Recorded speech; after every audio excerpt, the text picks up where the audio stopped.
ఆకాశవాణి ప్రాంతీయ వార్తలు చదువుతున్నది షేక్ మస్తాన్బీ. ముఖ్యాంశాలు. ఆంధ్రప్రదేశ్ ముఖ్యమంత్రి నారా చంద్రబాబు నాయుడు సింగపూర్ పర్యటనలో భాగంగా ఈరోజు పలు కీలక సమావేశాల్లో పాల్గొనున్నారు.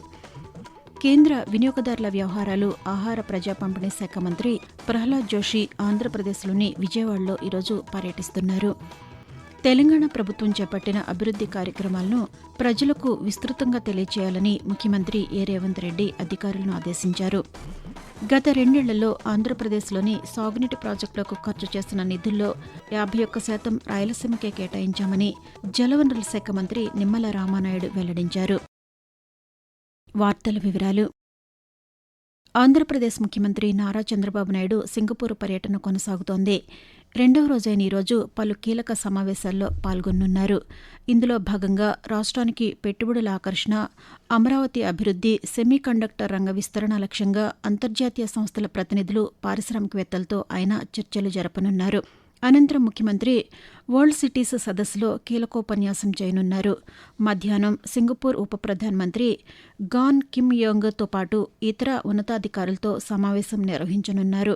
సాయంకాలం CII partnership summit 2026 business road షోలో పాల్గొని పెట్టుబడిదారులతో ముఖాముఖి సమావేశమవుతారు.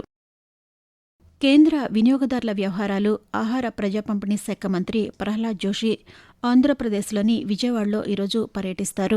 పర్యటనలో భాగంగా ఉదయం వన్టౌన్లోని వాజ్పేయి పార్కును సందర్శించి స్వచ్ఛ భారత్ కార్యక్రమంలో పాల్గొనడంతో పాటు మొక్కలు నాటనున్నారు.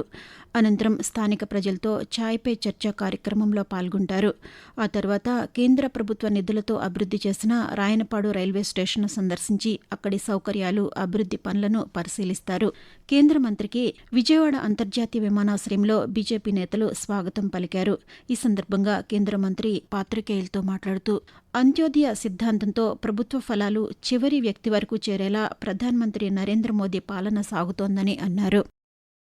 आज प्रधानमंत्री नरेंद्र मोदी जी ने प्रधानमंत्री बनते हुए पूरा 12 साल हुआ है. Continuously serving elected prime minister Shri Narendra Modi ji है. यह रिकॉर्ड है. प्रधानमंत्री जी ने देश में एक बहुत बड़ा बदलाव लाया है. वो इंफ्रास्ट्रक्चर में हो, हमारे ओवरऑल पॉवर्टी इरेडिकेशन में हो, और ऐसे सभी क्षेत्रों में बहुत बड़ा बदलाव लाया है. उसमें तो एक हमारा जो डिप्लोमेटिक रिलेशन है और विश्व स्तर भारत का जो कदर है ये बढ़ रहा है. ప్రజాపాలన ప్రగతి ప్రణాళికలో భాగంగా తెలంగాణ ప్రభుత్వం చేపట్టిన అభివృద్ది కార్యక్రమాలను ప్రజలకు విస్తృతంగా తెలియచేయాలని అన్ని శాఖల అధికారులను ముఖ్యమంత్రి రేవంత్ రెడ్డి ఆదేశించారు. హైదరాబాద్లోని రాష్ట్ర సచివాలయంలో ప్రజాపాలన ప్రగతి ప్రణాళికపై వివిధ శాఖల ఉన్నతాధికారులతో ముఖ్యమంత్రి నిన్న సమీక్షా సమావేశం నిర్వహించారు. ఈ సందర్భంగా రేవంత్ రెడ్డి మాట్లాడుతూ గ్రామ పంచాయతీ భవనాలు లేని గ్రామాల జాబితాను సిద్దం చేసి కొత్త భవనాల నిర్మాణానికి చర్యలు చేపట్టాలని అన్నారు. అన్ని పాఠశాలల్లో సౌర ఫలకాలు ఏర్పాటు చేయాలని సూచించారు. అలాగే విద్య, వైద్య శాఖల్లో ముఖ ధృవీకృత హాజరు విధానాన్ని అమలు చేయాలని అధికారులను ఆదేశించారు.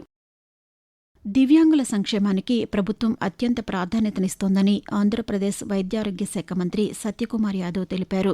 శ్రీ సత్యసాయి జిల్లా ధర్మవరంలోని ఎల్సీకేపురం ప్రభుత్వ పాఠశాలలో నిర్వహించిన కార్యక్రమంలో ప్రత్యేక అవసరాలు కలిగిన చిన్నారులకు సహాయ ఉపకరణాలను మంత్రి నిన్న పంపిణీ చేశారు. ఈ సందర్భంగా ఆయన మాట్లాడుతూ ప్రత్యేక అవసరాలు కలిగిన వారు స్వావలంబనతో జీవించేలా ప్రభుత్వం పలు సంక్షేమ కార్యక్రమాలు అమలు చేస్తోందని అన్నారు. రాష్ట్రీయ బాల స్వాస్థ్య అభియాన్ ద్వారా చిన్నారులకు ఆరోగ్య పరీక్షలు నిర్వహిస్తున్నామని మంత్రి తెలియజేస్తూ రాష్ట్రీయ బాల స్వాస్థ్య కార్యక్రమం, పిల్లల ఆరోగ్య కార్యక్రమం తీసుకొచ్చి 6 నెలల పిల్లల నుంచి 12వ తరగతి చదువుతున్న పిల్లల వరకు ప్రభుత్వ కళాశాలలో చదువుతున్న ప్రతి ఒక్కరికి పరీక్షలు నిర్వహించి భవిష్యత్తులో 4 రకాల డి అంటే పుట్టినప్పుడు డెఫిషియన్సీస్ గానీ, డిఫెక్ట్స్ గానీ, పెరుగుదలలో ఇబ్బందులు గానీ, డిసీజెస్ గానీ, ఏదన్నా రోగాల బారిన పడతాడో పరీక్షలు చేసి వాటిని గుర్తించడానికి అవకాశం ఉంది. భవిష్యత్తులో ఈ 4Ds కారణంగా 44 రకాల వ్యాధులకు గురయ్యే అవకాశం ఉంది. డిస్ట్రిక్ట్ ఎర్లీ ఇంటర్వెన్షన్ సెంటర్స్ లో 36 సెంటర్లు పెట్టాం ఈ రాష్ట్రంలో. పిల్లలకి కావాల్సిన చికిత్స అందించి భవిష్యత్తులో వాళ్ళ అనారోగ్యం బారిన పడకుండా కాపాడడానికి అవకాశం ఉంది. ఆకాశవాణి ప్రాంతీయ వార్తలు వింటున్నారు. ఆంధ్రప్రదేశ్లో ఈ రోజు నుంచి జూలై 31వ తేదీ వరకు స్టాప్ డయేరియా కార్యక్రమాన్ని నిర్వహించనున్నట్లు వైద్యారోగ్య శాఖ మంత్రి సత్యకుమార్ యాదవ్ నిన్న ఒక ప్రకటనలో తెలిపారు. ఈ కార్యక్రమం కింద రాష్ట్రంలోని 5 ఏళ్లలోపు 37,53,850 మంది చిన్నారులకు ఉచితంగా 2 ఓఆర్ఎస్ ప్యాకెట్లు, 14 జింక్ మాత్రలు పంపిణీ చేయనున్నట్లు వెల్లడించారు. చిన్నారులు ఉన్న ఇళ్లకు, అంగన్వాడీ కేంద్రాలకు ఆశా కార్యకర్తలు వెళ్లి వీటిని అందజేస్తారని చెప్పారు. అతిసార నివారణపై అవగాహన కల్పించేందుకు సబ్బుతో చేతులు కడుక్కోవడం, సురక్షిత తాగునీటి వినియోగం, పరిశుభ్రమైన ఆహారం తీసుకోవడం వంటి అంశాలపై ప్రత్యేక ప్రచార కార్యక్రమాలు చేపట్టనున్నట్లు మంత్రి పేర్కొన్నారు.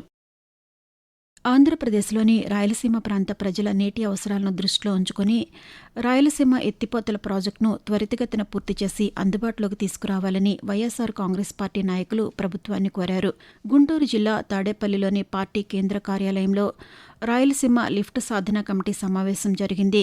సమావేశం అనంతరం మాజీ మంత్రి సాకే శైలజనాథ్ పాత్రికేయులతో మాట్లాడుతూ రాయలసీమ ప్రాంతంలో సాగు, తాగునీటి అవసరాల దృష్ట్యా ఈ ప్రాజెక్టు కీలకమని పేర్కొన్నారు.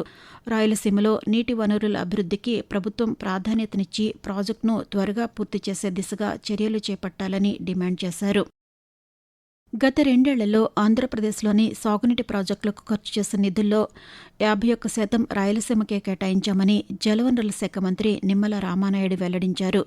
కర్నూలులో నిర్వహించిన పాత్రికేయుల సమావేశంలో ఆయన నిన్న మాట్లాడుతూ గాజుల దిన్నె, వేదవతి, గురు రాఘవేంద్ర వంటి ప్రాజెక్టుల పనులను వేగవంతం చేసి కర్నూలు జిల్లా పశ్చిమ ప్రాంతానికి శాశ్వతంగా సాగు, తాగునీరు అందించేందుకు ప్రత్యేక కార్యాచరణ ప్రణాళిక రూపొందిస్తున్నట్లు తెలిపారు.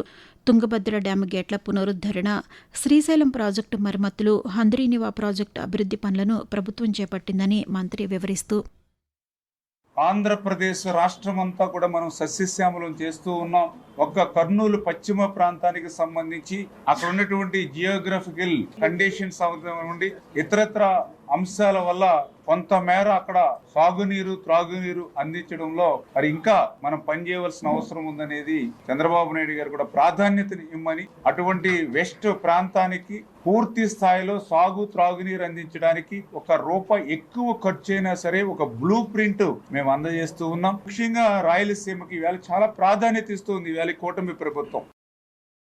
వర్షాకాలంలో ప్రబలే కాలానుగుణ వ్యాధులను అరికట్టేందుకు వైద్యులు, వైద్య సిబ్బంది ప్రత్యేక చర్యలు తీసుకోవాలని తెలంగాణ వైద్యారోగ్య శాఖ మంత్రి దామోదర రాజనరసింహ ఆదేశించారు. హైదరాబాద్ జూబ్లీహిల్స్లోని రాజీవ్ ఆరోగ్యశ్రీ ట్రస్ట్ కార్యాలయంలో కాలానుగుణ వ్యాధులపై నిర్వహించిన సమీక్షా సమావేశంలో మంత్రి నిన్న పాల్గొన్నారు. ఈ సందర్భంగా ఆయన మాట్లాడుతూ వ్యాధులు ప్రబలిన తర్వాత చికిత్స అందించడం కంటే వాటి వ్యాప్తిని ముందుగానే అరికట్టడమే ఆరోగ్య శాఖ ప్రధాన లక్ష్యమని పేర్కొన్నారు. ప్రతి జిల్లా యంత్రాంగం ముందస్తు ప్రణాళికతో పరిస్థితులను నిరంతరం పర్యవేక్షించాలని సూచించారు. వాతావరణం. పశ్చిమ మధ్య బంగాళాఖాతంపై ఏర్పడిన ఉపరితల ద్రోణి దక్షిణ కోస్తాంధ్ర మీదుగా తమిళనాడు వరకు విస్తరించి ఉందని అమరావతి వాతావరణ కేంద్రం తెలిపింది. దీని ప్రభావంతో ఆంధ్రప్రదేశ్లోని కోస్తా, రాయలసీమ జిల్లాల్లోని పలు ప్రాంతాల్లో రానున్న 3 రోజుల పాటు తేలికపాటి నుంచి మోస్తరు వర్షాలు కురిసే అవకాశం ఉందని వెల్లడించింది. తెలంగాణలోనూ పలు ప్రాంతాల్లో రానున్న 3 రోజుల పాటు తేలికపాటి నుంచి ఒక మోస్తరు వర్షాలు కురిసే అవకాశం ఉందని హైదరాబాద్ వాతావరణ కేంద్రం వెల్లడించింది. ప్రాంతీయ వార్తలు ముగించే ముందు ముఖ్యాంశాలు మరొకసారి. ఆంధ్రప్రదేశ్ ముఖ్యమంత్రి నారా చంద్రబాబు నాయుడు సింగపూర్ పర్యటనలో భాగంగా ఈరోజు పలు కీలక సమావేశాల్లో పాల్గొనున్నారు. కేంద్ర వినియోగదారుల వ్యవహారాలు, ఆహార ప్రజా పంపిణీ శాఖ మంత్రి ప్రహ్లాద్ జోషి ఆంధ్రప్రదేశ్లోని విజయవాడలో ఈరోజు పర్యటిస్తున్నారు. తెలంగాణ ప్రభుత్వం చేపట్టిన అభివృద్ధి కార్యక్రమాలను ప్రజలకు విస్తృతంగా తెలియజేయాలని ముఖ్యమంత్రి రేవంత్ రెడ్డి అధికారులను ఆదేశించారు. గత 2 ఏళ్లలో ఆంధ్రప్రదేశ్లోని సాగునీటి ప్రాజెక్టులకు ఖర్చు చేసిన నిధుల్లో 51% రాయలసీమకే కేటాయించామని జలవనరుల శాఖ మంత్రి నిమ్మల రామానాయుడు వెల్లడించారు. ఆకాశవాణి ప్రాంతీయ వార్తలు ఇంతటితో సమాప్తం.